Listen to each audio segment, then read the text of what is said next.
Alright, so for those who don't know, my YouTube channel is monetized, which means I have ads that play on my videos, which means I make money from YouTube. And even though I'm really happy that I'm at this point, it's not enough to the point where I can live off of that, so I have a job. Another job. I work at H&M, and here is my lanyard just to prove it. And my little name tag too. I always lose that. I've worked at H&M as a sales associate for a year and a half now, and I thought it'd be fun to take a look back at some of these Disney shows with a new perspective now that I work at a department store. Alright, so here we go. Excuse me? There is a huge pile of clothes right there. Where is it? Oh, we completely rearranged the store for the sale because a lot of people sneak in early and hide stuff. It's not really in the spirit of the crazy 10-minute sale. Ha! It's anybody's jacket now.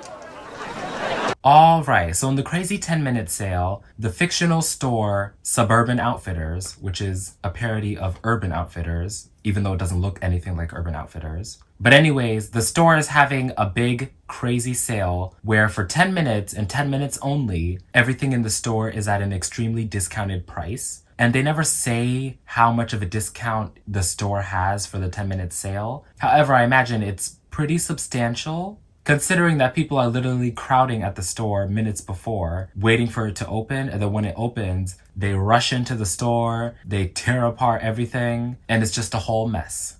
Now, as somebody who works at a department store, I can relate to the big sale thing. The biggest sale that we have every year is the Black Friday sale, where everything in our store is 30% off. And customers do go crazy. The line around the fitting room wraps around the store several times. The line for the checkout, that goes out the store. And all 4 registers always have to be occupied at all moments for the entire day.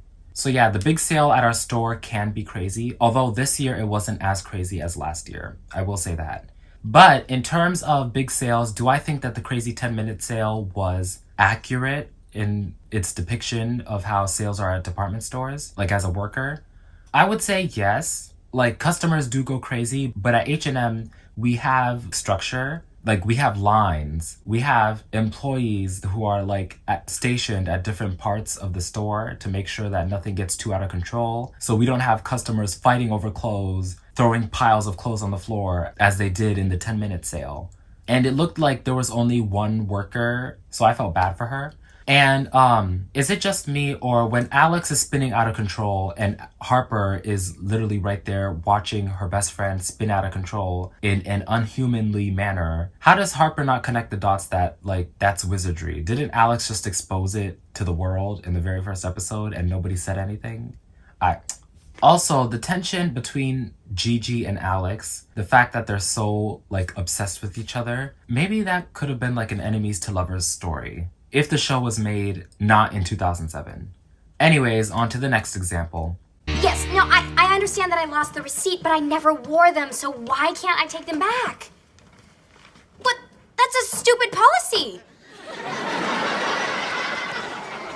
Never mind. What was that all about? I bought these running shoes, but they were in the wrong size, and now the stupid store won't let me return them. Oh well, what are you gonna do? Alright, so in this episode, Teddy bought shoes from a shoe store, and she lost the receipt, but she never wore the shoes, and she wants to return the shoes, but the store won't let her. And although Teddy is only pretending, and this is part of a larger plan to get revenge on her boyfriend for being a stupid man, basically, as a person who works at a department store, I can relate to the whole return policy thing, because we do have a pretty strict return policy at H&M where you cannot return anything unless you have the receipt and the original form of payment. So if you use a specific card to pay for it, you have to use that exact same card to get your refund for your item. And also the clothes, it can't be ripped, it can't be worn, it can't be torn, it can't be spilled, and it can't stink. But we do get a lot of customers who do complain about the return policy, so that is accurate. Hey, Jack. Jack, that guy's taking those sneakers.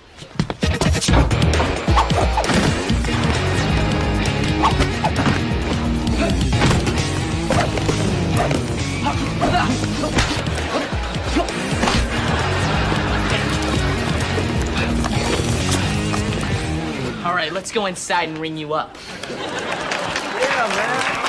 I think this is the first time I'm ever talking about Kicking It on this channel, which is a bummer because I should talk about that show more often. It's actually really good. So anyways, in this episode, Jack and Jerry get a job at a shoe store. And on their very first day working there, somebody tries to steal a pair of shoes and Jack stops them by doing karate.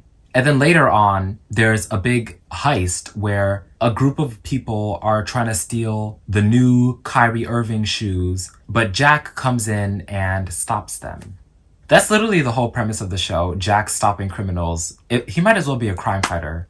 But anyways, as far as thievery goes, we actually do have somewhat of a big theft problem at our store. It's usually teenagers. Sorry to throw you under the bus, but it's true. And it got to the point where for a while we had to censor every single item, with the ink pad and the pin and put them together. So that way, if anybody ever tried to steal an item, they would automatically beep at the sensors by the store's entrance. And the only way to remove those sensors is to come to the register and have somebody who works at the store remove them for you.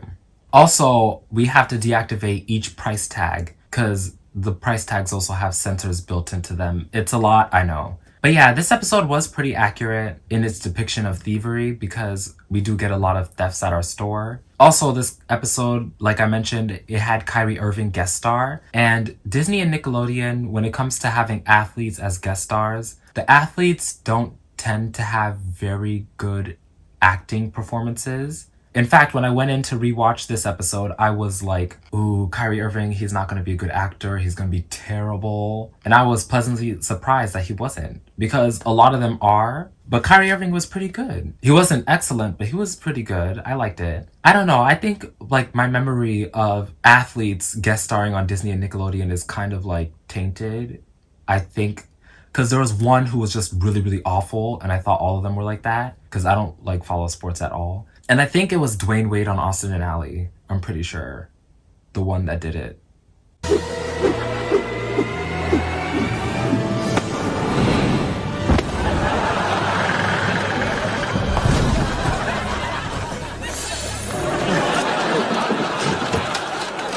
So in this episode, Miley opens up her very first checking account, which I was so excited when I got my first checking account, so I could relate to her excitement when she got hers. But she also got $5,000, and she was very, very determined not to spend away the money.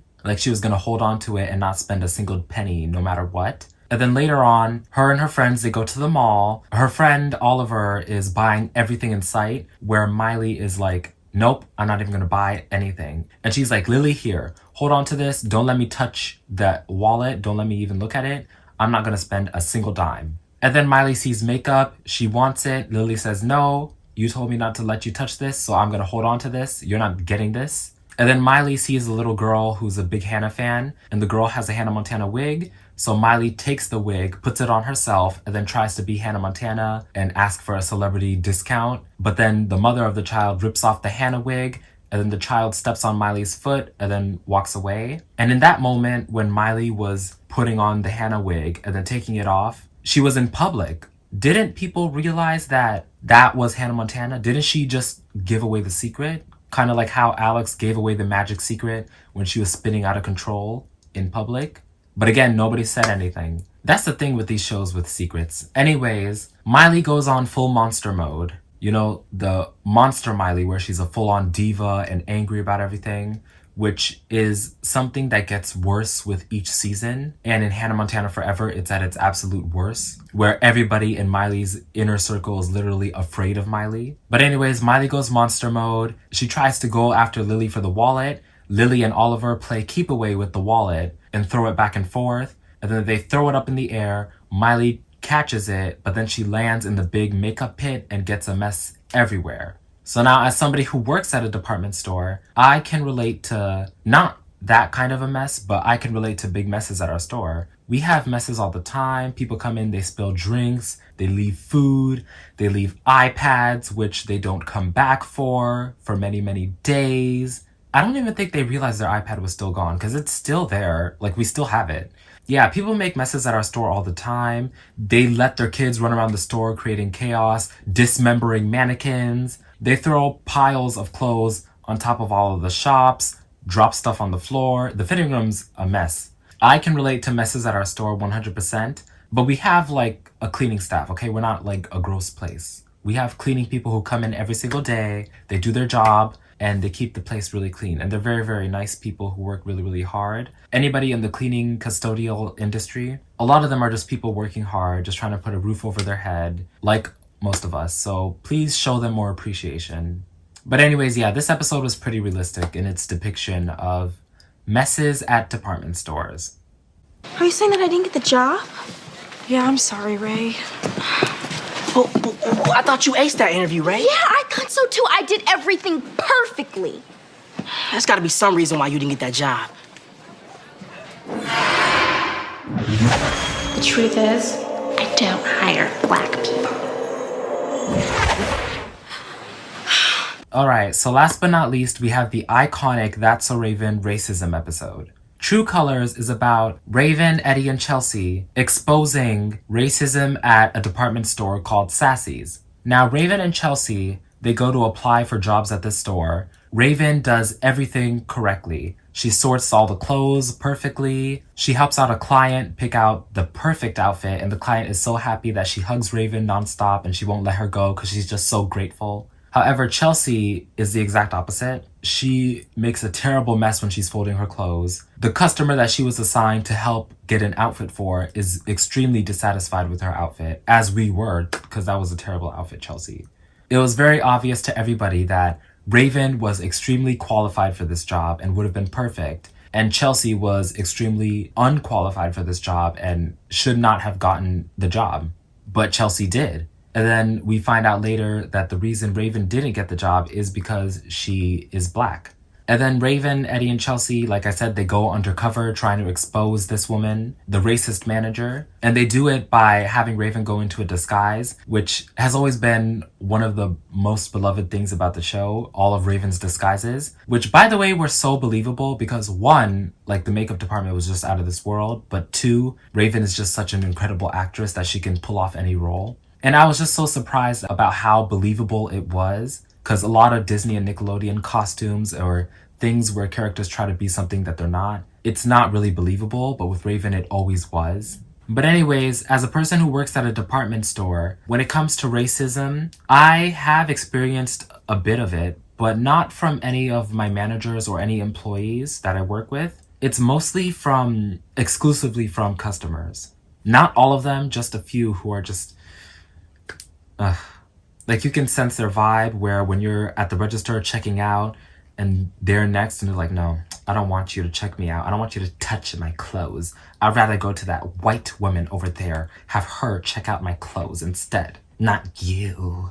Ew. You know, stuff like that. I mean, they don't say all that, of course, but you can tell it's happened. I haven't experienced any heavy racism from this job specifically, which I'm really grateful for, because it really is a great place to work. I really enjoy it. And I really hope that this video doesn't get me fired. But anyways, back to That's So Raven. There were a few things that I really liked.